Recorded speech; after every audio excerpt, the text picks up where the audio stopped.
the history which happened on the ground, which is material where there's a physical presence. Materials that talk about construction and materials that will inevitably erode. De continuer une histoire. Todas estas ruinas, todos estos elementos, al enmarcarlos, al significarlos, al contrastarlos, pues empiezan a construir esta idea de por qué la arquitectura tiene que vincularse y dialogar con su memoria. Je crois que le rôle de l'architecte, c'est de rappeler. Cuando los edificios se dejan en su estado, como que pueden envejecer de una manera como más natural. The traces of history are stored in topography, in a village, in a townscape, in a city, in the landscape.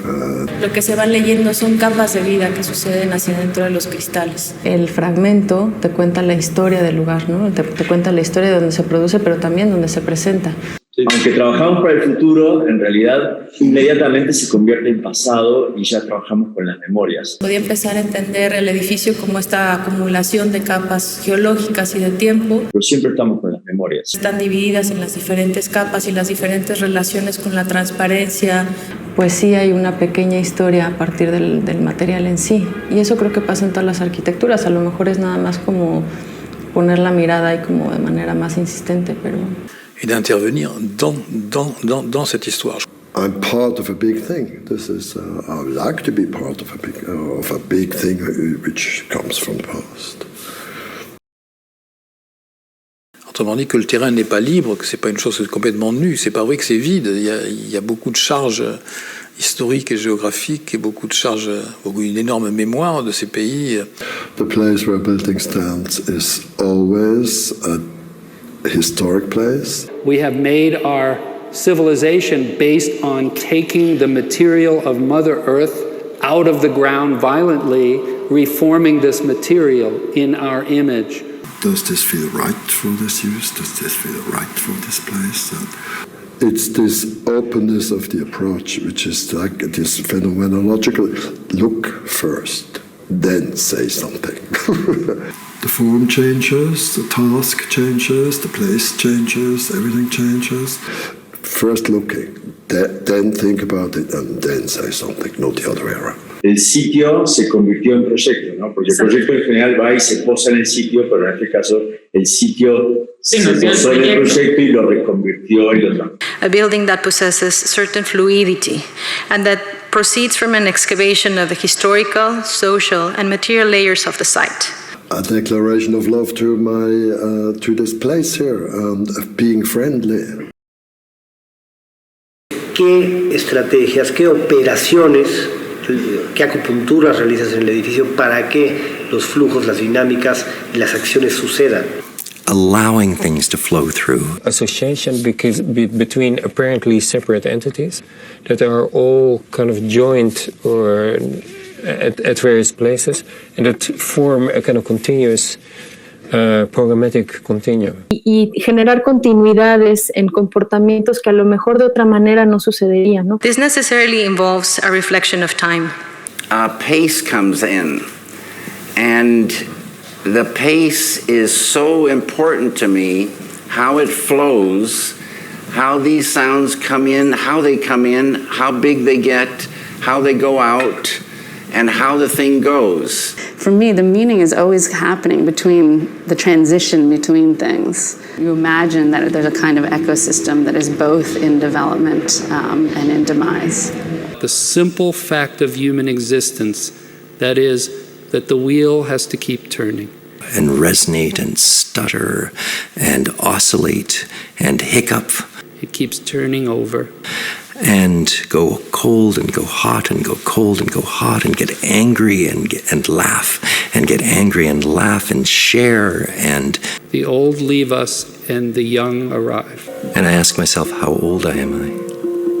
And what will I do? That wheel keeps turning. And each scene sort of has a flow. And it has to do with time, but it has to do with a feeling of how time needs to go. tenía que ser una estructura que cambiara constantemente. A building that will bear the marks of duration, life, and weathering, that reveals that no architecture is ever static, but constantly changing, shifting, and adapting.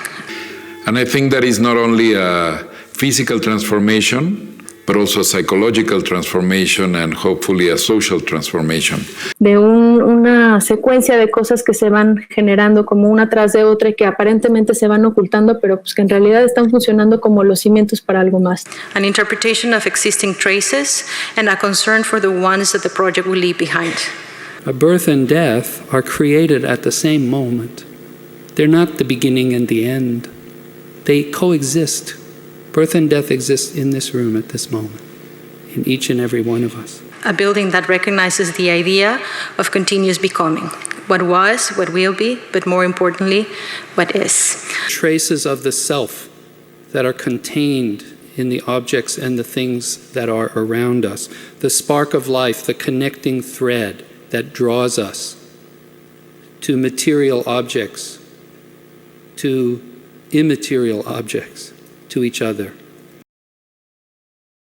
Pues sí es tiempo, pero pues también es espacio. This idea that all of the tools to make the piece then become the piece, that the work, that a sculpture is a kind of tool for understanding space and time. Everything is actually deeply porous and deeply intertwined, and you're constantly shifting between what you're seeing and what it's becoming. It'll be different here when it's hot, it'll be different when it's cold. You know, it'll be different audiences in the evening than in the day. And so there's this evolution of how the piece can be alive. Esa especificidad, ese momento especial. Meant to be perceived in fragments and in moments, and none of the moments that you would have in a pavilion are going to be the same. La obra tiene una singularidad, no puede volver a repetirse. So if you go to the pavilion one day and then you remember it, the next, that way of remembering will not be the same as the experience. Entonces, eso le da a la obra como un registro mucho más escénico, en el sentido de que la obra es un devenir en el espacio y en el tiempo, en lugar de un diseño predeterminado. Almost like a kit, like everything you need to make the piece is actually in the piece itself. It starts with ignorance, and absolute ignorance, and we only look at things we're ignorant about. So through these windows, you get these sort of glimpses back here. Into this world, and enough so that you understand, but you don't know the full. So that puts you into the realm of the imagination, that you start to imagine what the possibilities of the building are behind the walls. Of these dreamlike memories of what a space and emotions are. I judge with my heart. And if I don't like it, who gives a hell? Do all the rules we used before away with it. Of course we work for beauty, and of course we try to do beautiful things, and of course we think everything we do in some way is extremely beautiful, but I think we simply don't have the words to really talk about it. Where artists and architects need some new language. And at some point, Rita Sackville-West writes to Virginia asking about how does she find the right word. Virginia answers saying, words are not so important, the important thing is the rhythm. Because no one in this room can know how they will leave this earth.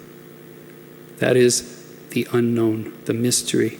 And we as human beings live between that mystery of the unknown, which drives us forward, and the knowledge of the past, the certainty of the past, which grounds us in life. And the only thing you need to do is to feel that wave, to a compass, and to receive it on you. Think a lot, but make the decisions with your soul. Human emotions, for me, are the key. They're not